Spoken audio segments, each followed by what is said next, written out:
Good morning and welcome to Second Unitarian. I am Barbara Michael, a member of the Board of Trustees, and my pronouns are she or they. Today we are in person at the Admiral at the Lake, the 2U Sanctuary, and continuing to meet virtually using Zoom.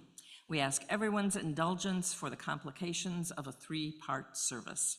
We're glad you are here, whichever way you are attending. If you are in the sanctuary and would benefit from hearing assistance, we have devices available as well as noise-canceling headphones for both adults and children with noise sensitivities. Please see our tech team in the back for assistance. We welcome people to wear masks during the service, and this practice prevents transmission of a virus and helps us center the needs of those who are most vulnerable. We especially welcome newcomers and visitors this morning. Finding a new community and making new connections can be challenging. Please know that we're excited to have you and look forward to getting to know you. If you're new to us today, please note that in the Zoom chat or mention it in person during conversation after the service. After the service, we invite you to join us in the Palmer Room for coffee hour. If you would like, there are blue mugs that you can use to signal to others that you would like them to come up and say hello. And speaking of coffee hour, we always welcome extra hands in the kitchen before and after coffee hour. It's a wonderful opportunity to catch up with old friends and meet new ones while lending a helping hand. Our worship service today is led by Victoria Schweiger. Victoria has been a dedicated member of our community since 2019. Her background is in women's health and social work. This presentation marks her second contribution to 2U, where her insights continue to enrich our shared journey. I am your worship associate today as well, with Jill Althage as our worship coordinator. Music is provided by members of the 2U choir, Laura McKee, Jonathan Dunmore, Thais Braslavsky. Our time together requires a large group of people who make possible the worship, the music, and the technical production. They are listed in the order of your service, and we thank them for their ongoing care of our congregation. I have a few announcements for you this morning. Reverend Jason Leiden will be out of the office and traveling parts of this summer, and during his absence, if you encounter a pastoral emergency or require immediate pastoral care, please reach out to Christy Anderson. Is Christy here this morning? I don't see her. Maybe on Zoom. Okay. A dedicated member of our pastoral care team. She will be available to provide support and assistance as needed. Reverend Jason will address any necessary follow-ups and concerns upon his return. Now, this might be something none of you know yet. Joey LeBlanc, our AV tech producer, has accepted an exciting opportunity in Boston and is no longer with 2U. We wish Joey the best of luck in his new endeavors. With Reverend Jason out of town until later this month, we won't be able to post the job listing and begin our search until his return. In the meantime, we ask for your grace and your patience with our virtual services and slides, as we will be entirely volunteer-led during this period. If you're interested in volunteering with tech, please reach out to Carl Kennedy, our music director. In the meantime, this morning, we have got Dan and Tyler and Ricky back there.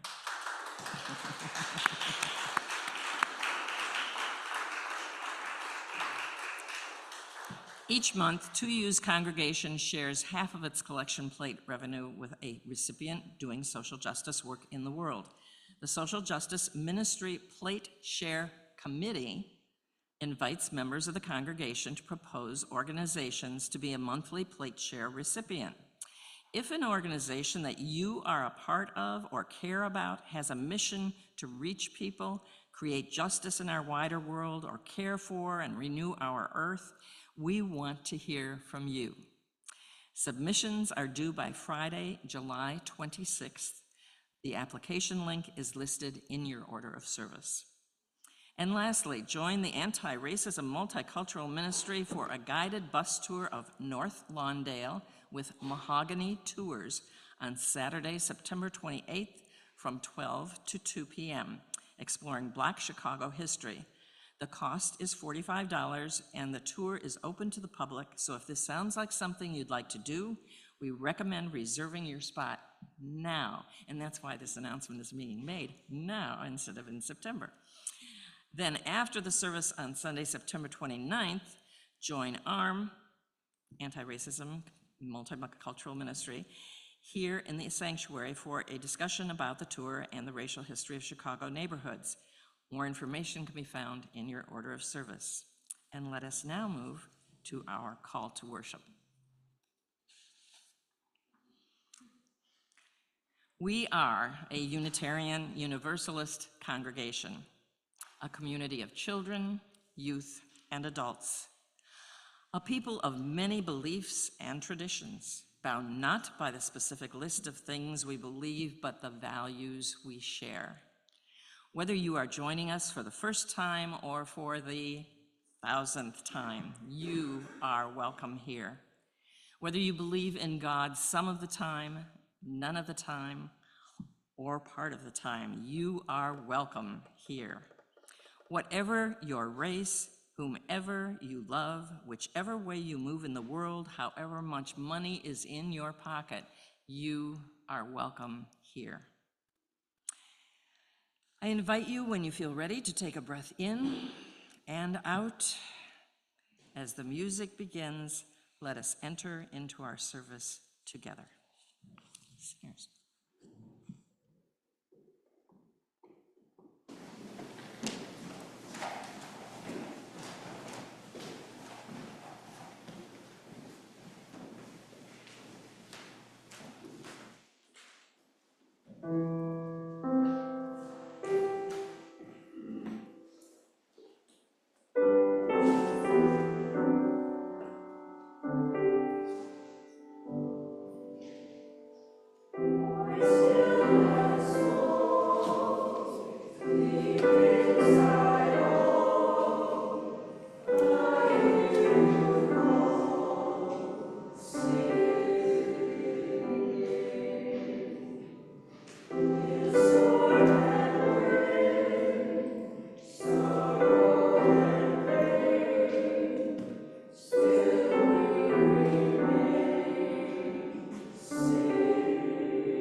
In just a moment, Jill, here in the sanctuary, and Harris at the Admiral will light our chalices, the symbol of our faith. We light our chalices this morning with these words.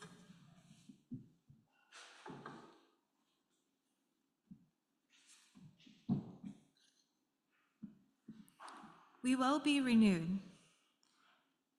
We will come together with our tired minds and bodies, with our confusion and questions, with our uncertainties and our fears.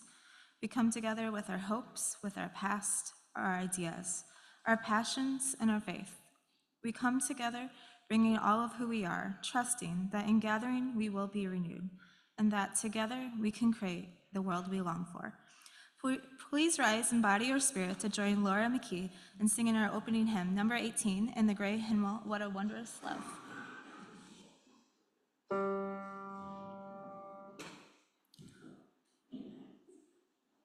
What wondrous love is this, oh my soul, oh my soul. What wondrous love is this, oh my soul.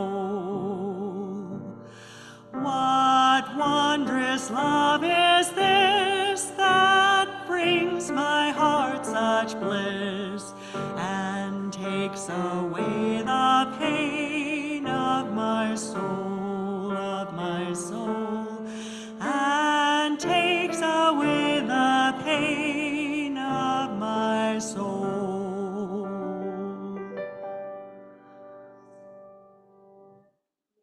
When I was sinking down, sinking down, sinking down.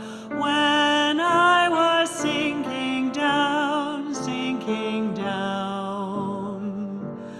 When I was sinking down beneath my sorrow's ground, friends to me gathered round. Oh, my soul, oh, my soul. Friends to me gathered round. Oh, my soul. To love and to all friends I will sing, I will sing. To love and to all friends I will sing. To love and to all friends who pain and sorrow mend, with thanks unto the end I will sing, with thanks unto the end I will sing.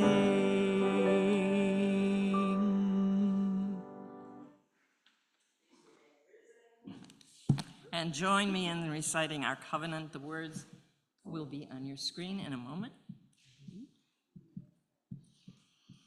We covenant to build a community that challenges us to grow and empowers us to honor the truth within ourselves.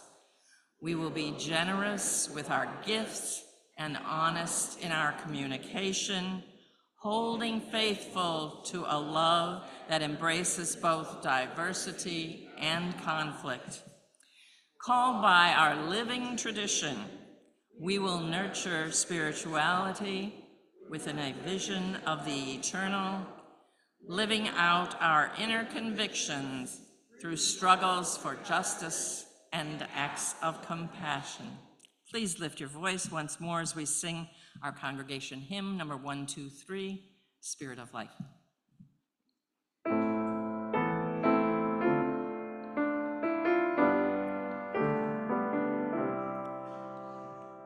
Spirit of life, come unto me.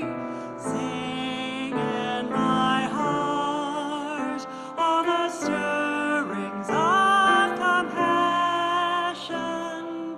Blow in the wind, rise in the sea.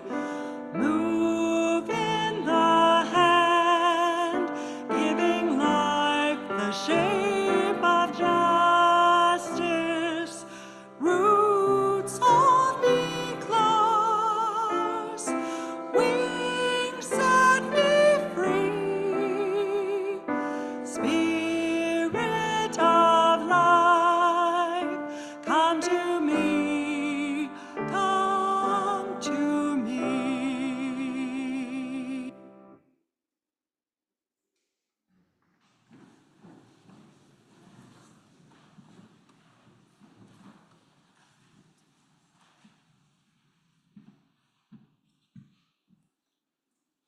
Good morning. I invite all those who are young and physically or emotionally or in their heart to come forward for our time for all ages. You guys can sit down right in front of me. Sit down, and so you can see the pictures.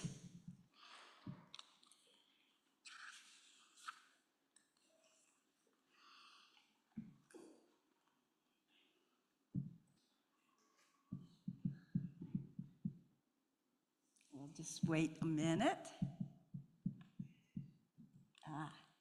Our story today is being with you this way.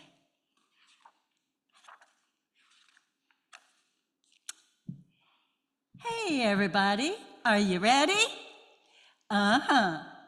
Then snap those fingers and tap those toes and sing along with me.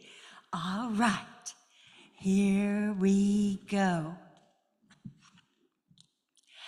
She has straight hair, he has curly hair. How perfectly, remarkably strange, uh-huh. Straight hair, curly hair, different, but the same, ah. Now, isn't it beautiful, simply unusual being with you this way? Say, what a big nose. Hey, what a little nose. How perfectly, remarkably strange, uh-huh.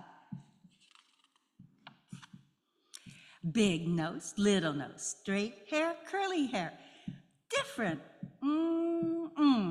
but the same, aha. Now, isn't it satisfying, simply electrifying being with you this way? Now, his eyes are brown and her eyes are blue. How perfectly, remarkably strange, uh-huh.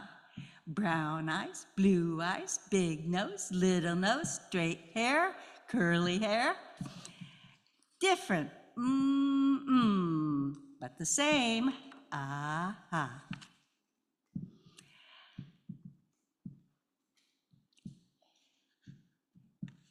I said, isn't it incredible, simply unforgettable, being with you this way?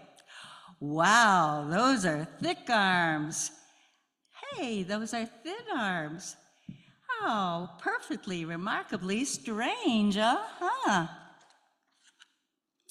Thick arms, thin arms, brown eyes, blue eyes, big nose, little nose, straight hair, curly hair. Different, but the same, ah. Now, isn't it fabulous, simply enrapturous being with you this way?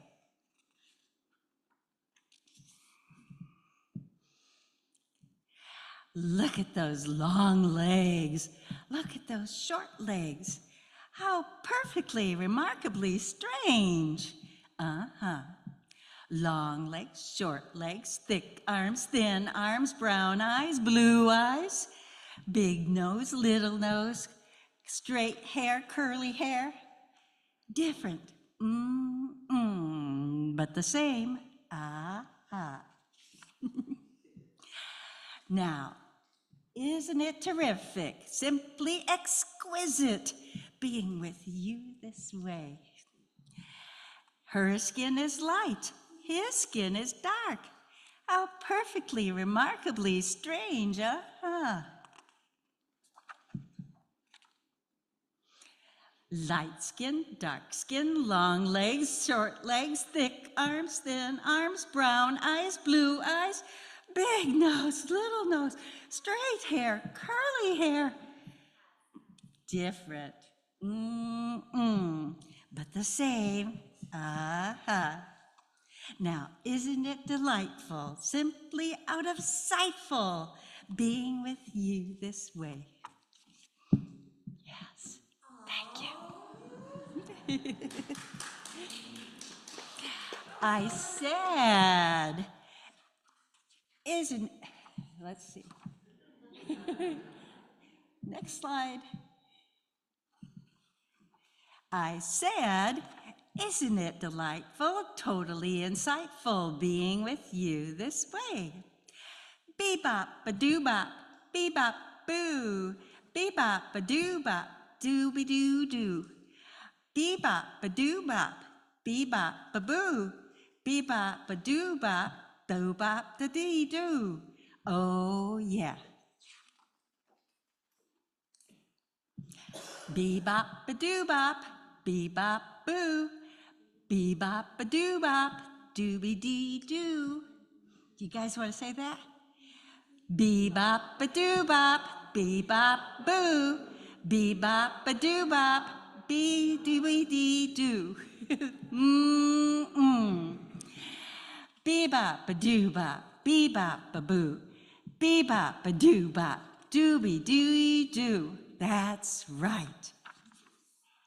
And we're gonna be like this all the rest of our lives, to come and be with us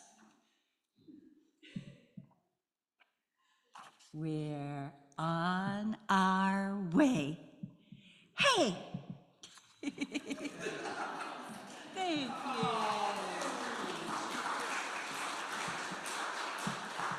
Okay, the children will now return to their parents or grandparents.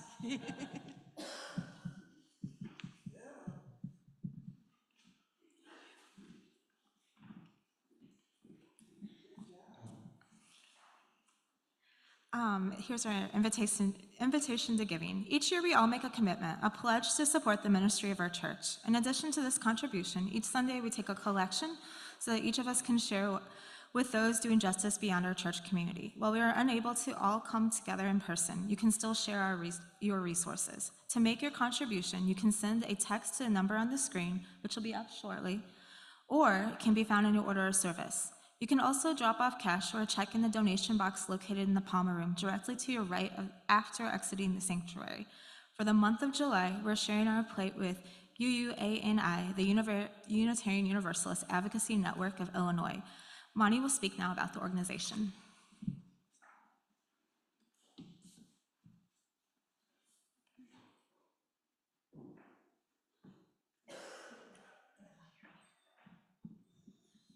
Good morning. My name is Moni Ruiz Velasco. My pronouns are she, her, and ella. And I am here as a board member of UUANI. I'm also a member of 2U. And I want to share, too, that I'm also the Deputy Director of Equality Illinois. And I'll tell you why I'm sharing that as I talk about UUANI. But just UANI's mission is to build power among UU congregations in Illinois to accountably advocate with those who have been historically marginalized. I've been on the board of UANI for a couple of years now and have also worked as a partner to UANI from my organizational perspective. And we are, through UANI, we're able to work across congregations to really build the power and lift the voices of Unitarian Universalists across the state, and it makes a huge difference on the organizational side. So just want to give you a quick example. One of the things that we often partner with UNI is showing up at our advocacy day, and we often have UUs from all over the state join us and help advance justice for LGBTQ issues. We also, as we are moving legislation, I know UNI puts out calls to action for witness slips, and we have seen just a huge number of witness slips from UUs across the state. And again, it makes such a huge difference for legislators to see that people in their own communities, in their own districts are advocating for justice. And UUNI works not just on LGBTQ issues, although that was where the organization started 10 years ago to advocate for marriage equality, but on environmental issues and racial justice issues and immigration issues, which is actually how I got to know UUNI. So your donations make a huge difference in the work that UUNI is able to do and the congregations it is able to reach, and we are very grateful for your support. So thank you. Thank you, Moni. Now I invite you to join me in reading our offertory words. The words are printed in your order of service and are on the screen. This church is the community of ourselves. Its energy and resources are our energy and resources. Its wealth is what we share.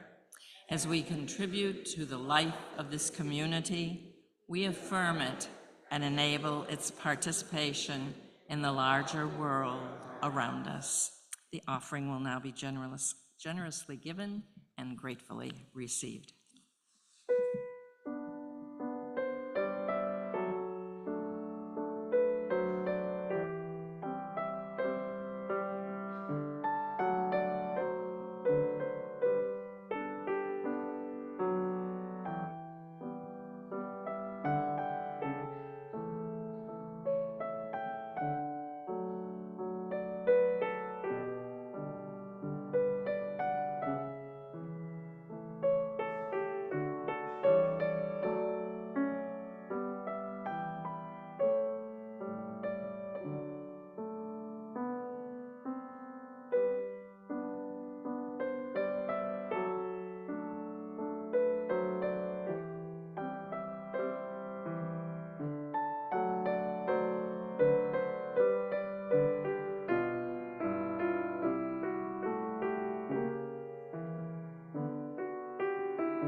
In lieu of our traditional prayer, I'll offer a meditative chat written by Reverend Rebecca Beckett Coppola. So here we go.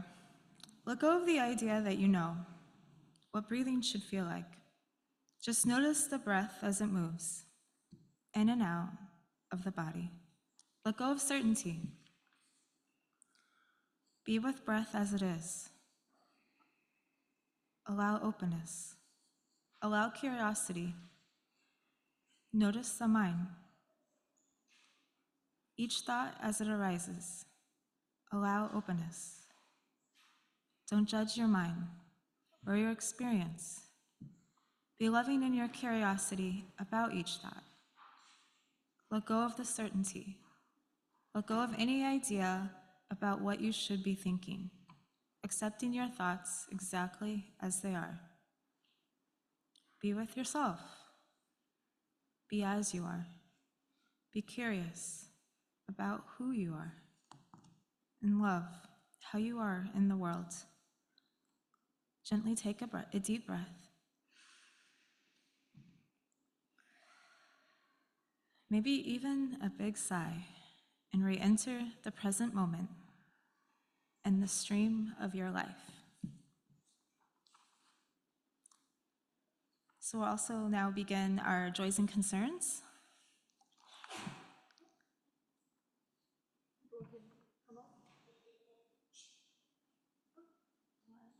Oh, okay, sorry. During our ritual of lighting candles for our joys and concerns, we want you to continue to take care of one another. In the 2U sanctuary, you're invited to come forward and light a candle. As you end your time of contemplation and candle lighting, we invite you to use the hand sanitizer available. For those at the Admiral, I invite you to come forward and take a pebble from one bowl, hold it tightly, putting your energy into the stone, and then knowing your joys and your sorrows to be shared by this community, let it go lightly into the other bowl. For those of us on Zoom, join us by sharing your joys and concerns in the chat window, and I will light a candle to represent your celebration and your sorrows.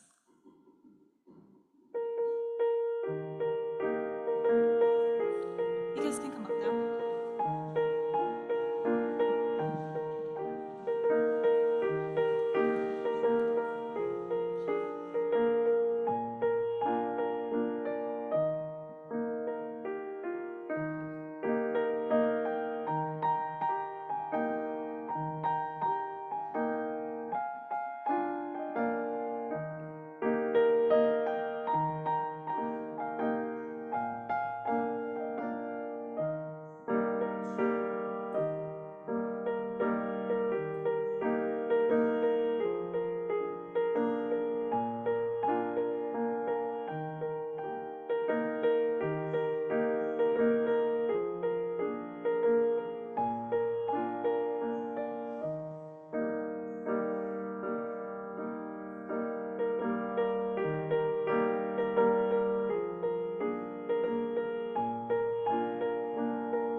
If you'd like to take a moment, you could say out loud a person of a name who you're holding dear in your heart, and we can share those thoughts with our community.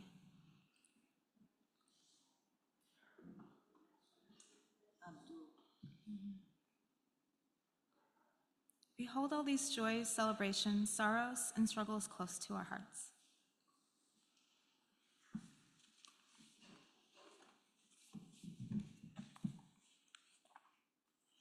Our first reading this morning is written by Judy Brown as entitled Fire. What makes a fire burn is space between the logs, a breathing space. Too much of a good thing, too many logs packed in too tight can douse the flames, almost as surely as a pail of water would. So, building fires requires attention to the spaces in between as much as to the wood. When we are able to build open spaces in the same way we have learned to pile on the logs, then we can come to see how it is fuel and absence of the fuel together that make fire possible. A fire grows simply because the space is there, with openings in which the flame that knows just how it wants to burn can find its way.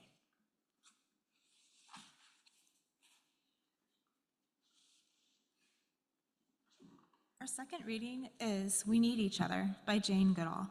So the reading is an excerpt from her book of hope, and Arthur Douglas Abrams is interviewing Jane Goodall. We need each other.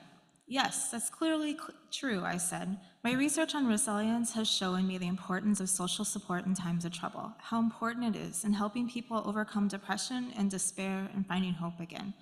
Oh yes, and you've made me think of a wonderful example, Jane said with a smile. I sat back in my seat to enjoy more story time. It's something I heard about during one of my visits to China. It's about two extraordinary men. Hang on, I have to look up their names. And Jane opened her laptop. Here we are, Jia Hexai and Jia Wenqi. Jane spelled the names for me and then closed her laptop and began a short story she obviously loved. They lived in a small village in rural China and have been friends since they were boys. Hexaya was blind in one eye from birth from a cataracts and lost sight in the other eye in the factory accident. And when Wenqi was only 3 years old, he lost both his arms when he touched down a downed power line. When Hexai lost his sight completely, he became really depressed, and Wenqi realized that he must find something that they could do that would give purpose to Hexai's life. At that point, they were in their mid-30s. I don't know how long it took Wenqi to think up his plan, but suddenly he got the answer. Both had often talked about how the land around their village had become increasingly degraded since they were young. Quarrying had polluted the rivers, killing fish and other aquatic life, and industrial emissions had polluted the air. I can just imagine Wenqi telling his friend that what they should do was plant trees. And I bet Hexai was incredulous at first. How could they do that? They didn't have any money, and he was blind, and Wenqi had no arms. Wenqi had the answer. He would be Hexai's eyes, and Hexai would be his arms. They couldn't afford to buy seeds or saplings, so they decided to clone from branches cut from trees. Hexai did the cutting, while Wenqi directed him to the right place. And they walked from place to place, with Hexai holding on to one of Wenqi's empty sleeves. At first, it went all wrong. They were excited, and they were excited because they had managed to plant about 800 cuttings in the first year. But imagine how they felt when spring came and only 2 of them were alive. The land was simply too dry. At that point, Hexai wanted to give up, but Wenqi told him that that was not an option. They would just have to find a way to get water to the trees. I don't know how they did that, but anyway, they did that. They planted more cuttings, and this time most of them survived. Jane said together they have now planted over 10,000 trees. At first, the other villagers were skeptical, she told me, but now they've helped take care of these very special trees. A documentary was made about them, Jane said, and in it I remember Wenqi saying that when they worked together physically and united spiritually, they could achieve anything. And he said, wait a moment. And then Jane opened her laptop again. Yes, here it is. Though we are limited physically, our spirit is limitless. So let the generation after us and everyone else see what 2 handicapped individuals have accomplished. Even after we're gone, they will see that a blind man and an armless man have left them a forest. And that, said Jane, is a wonderful example of how friendship can give us hope to the hopeless and a marvelous illustration of what can be accomplished by the indomitable human spirit. Let us hear our anthem.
Hello, my name is Victoria Schweiger.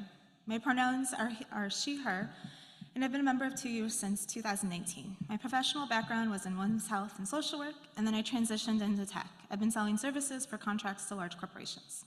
But before I get started, I wanted to send a big thank you to Jill and to Ellen. They really made this sermon happen and set me on course. So together, we'll find out if that was the right course. I was also going to make a joke about the sea, but then I realized that the sea was also a little salty like me. So last year for my guest sermon, I asked the congregation if we could be friends with conservatives. I was really moved by the openness of our faith, and I wondered out loud if we had enough room to engage in open dialogue with those we disagree with. Could we sit with ideas and with people that don't make sense to us? And this year, I simply want to explore how we can find resilience as we are tasked with growing when we want to rest. I always understand summer as a season of growth. It's a time to be outdoors, to travel, to meet new people, to go to barbecues and street festivals, to dance, to listen to music outside, to read fun things, and just enjoy the sunshine any moment we can. And for us Midwesterners, it can feel even busier because we literally have 5 more hours of sunlight each day. We are constantly being asked to stretch and grow and do more and add in just one more social event, one more trip to the store. And we're expected to grow every day, just like our gardens. But this year, this election cycle, this time in our city, this time in our church community, this moment feels like we're asked to do so much building and maintenance. And I'm not sure about you guys, but I'm tired, and I'm a little sunburned. And our national election looks terrifying, and the sirens throughout our streets have been pretty loud lately. And we've had a really busy church year, and we're in the midst of a summer full of activities and ways to connect with each other, and it feels like we're in constant movement. So I feel uniquely qualified to talk about Renewal. My professional title where I work is called a renewals manager. So I'm literally tasked with refreshing and uplifting like every day. I renew and build a better 40 hours a week, 50 sometimes. And so if you guys give me your data, I'll give you some hope. And in my personal life, I've experienced some serious seasons of growth. At 18, when I left the culty religious community I was raised in, I had to learn how to financially support myself on low-wage jobs and how to thrive in communities where people think for themselves. This sounds really odd, but I really want to give you an example of being raised in a high-control group. As part of a Jehovah's Witness, I was pressured to accept and enthusiastically enjoy the presence of everyone who followed the rules in the church group. This meant unquestionably spending time with people, knocking on doors with them, and always being polite. So when I left that church, I learned it was okay not to be friends with a person and to also choose your friends based on how well you got along with them. And that was just like something I had to learn. Additionally, my parents didn't go to college, so I had to learn how to get into the university, had to learn how to study once I made there. And then when I grew older, and I shifted through my family's personal chaos, I learned how to create emotional stability and maintain healthy relationships. I took seminars on how to navigate conflict, how to communicate with openness, and in my mid-30s, I shifted from nonprofit work to corporate work, where I had to learn how to manage a workflow that did not depend upon the health, financial, or social crisis of the day. So, just between you and me, I found work pretty easy. Work became do or die, earn a paycheck, eat, get a promotion, and live in a safer neighborhood. But there came a time when I was tired of living for survival, when I was tired of always playing my next 3 moves, when I was tired of having 2 jobs, I was tired of measuring myself against everyone around me. And when I wanted to feel that I was enough, that my position in life was enough, and that I was moving in the right direction. So to learn these things, I had to really sit down and to feel enough. I had to just think about what I've learned, how I keep going, even though I wanted to quit often. So the things that I learned was 1, that play is vitality, that we want to feel hope and we want to feel positive emotions. We want to see the world with clarity and hope, and we want to be creative and we want to laugh. But we can't have these things unless our lives allow us some downtime. We can't bring our best to our relationships, our communities, our jobs if we use everything we have to always be growing, to always be working, to always be checking the last thing off our list. Our muscles simply cannot be flexed all the time. When I was marathon training, I learned that I couldn't just run all the time. I had to also do yoga and dance and strength train. I had to use my muscles in another way than just running because I was burning out and injuring my body. Similarly, to build my network at work, I had to be more engaging and fun. It wasn't enough to be the hardest worker or the most well-read. If I wanted to succeed in my career, I had to be a person people wanted to be around and to work with. And I also had to be a person that I wanted to be around, and I had to enjoy being that person. The second lesson I learned is that we really do need sleep. At some point near 30, I couldn't pull all-nighters on a whim to catch up on things. I found that a lack of sleep really does impact our long-term memory. And sleep is how our brain consolidates our daily experiences and codes these into storage, aka our memory. And we have to live lives in such a way that we can rest, or we won't be able to be fully present and enjoy this life. The third lesson I learned is we must stay connected, even when we're tired and cranky and hopeless. Often it's our relationships that will keep us afloat. Good friends will tell you to go to therapy or to the doctor when you haven't been in a while. Some will help you laugh, some will help you see the bigger picture. They might even get you fired from a job that you hate. But knowing that someone else has felt your feelings, has made it through the current tasks, and has lived in their day, will hold your hand, and will be our light. It can help us keep growing when moving forward feels unbearable. And lastly, the last lesson I learned in the midst of chaos and learning how to keep going was we have to look back and reflect. Reflection forces us to slow down. It helps us see how far we've come and how well we're doing. It gives us a line of sight into the big picture. And if we take a break and appreciate what we've done and learn from what we've done, we can do better when we begin again. Again, when I was marathon training, I had to learn to re-energize as I was running, which sounds insane, to keep moving, but also take breaks. I had to learn to slow down in the first third to save my physical energy for the third and fourth quarters of the race. As I slowed down and reflected on the first leg and how that went and how my body was currently feeling, I was able to check in, I was able to modify my form and ready myself for the next leg. So slowing down to speed up, it sounds so weird. And looking back to feel confident so that you can move forward. So I've learned that play, rest, companionship, and reflection are the keys to strength when it's hard to keep going. So this summer and fall, as we endeavor to take on new leadership, new projects, new learnings, and new friends. I hope you'll find the ways to refresh instead of pulling back and retreating. Please rise in spirit and body, indoor body, to sing our closing hymn, number 1007, There's a River Flowing In.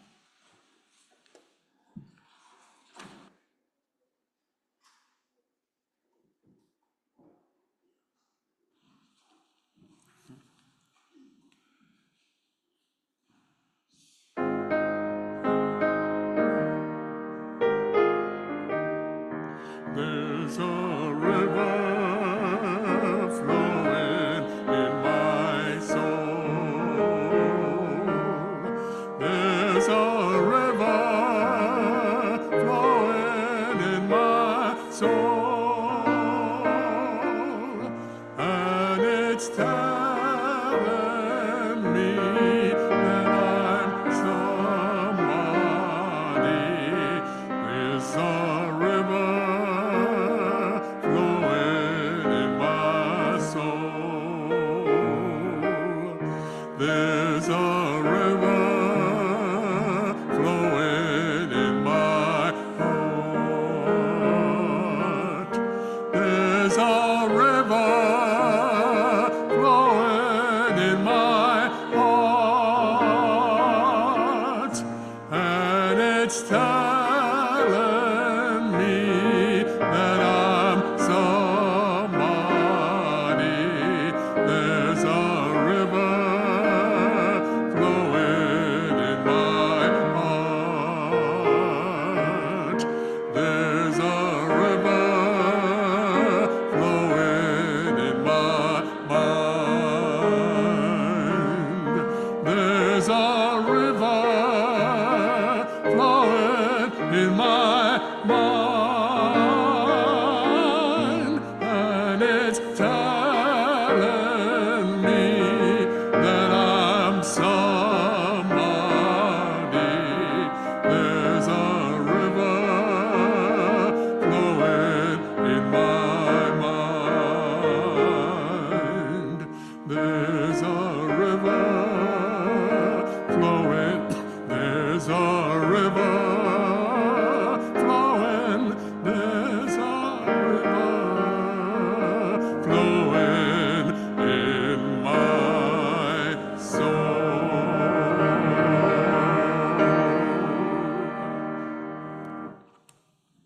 I invite you to rest your hands upon your heart or clasp hands with those who are sharing your life with during these pandemic times and hear the words from Martha Paswat, declaring, "Do not try to save the world or do anything grandiose. Instead, create a clearing in the dense forest of your life and wait there patiently until the song of your life falls into your own cupped hands and you recognize and greet it.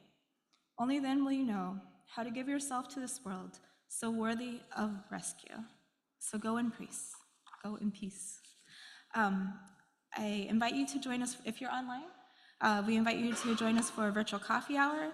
And if you're at the Admiral and here, we'll be having a coffee hour outside. There'll be snacks. Thank you.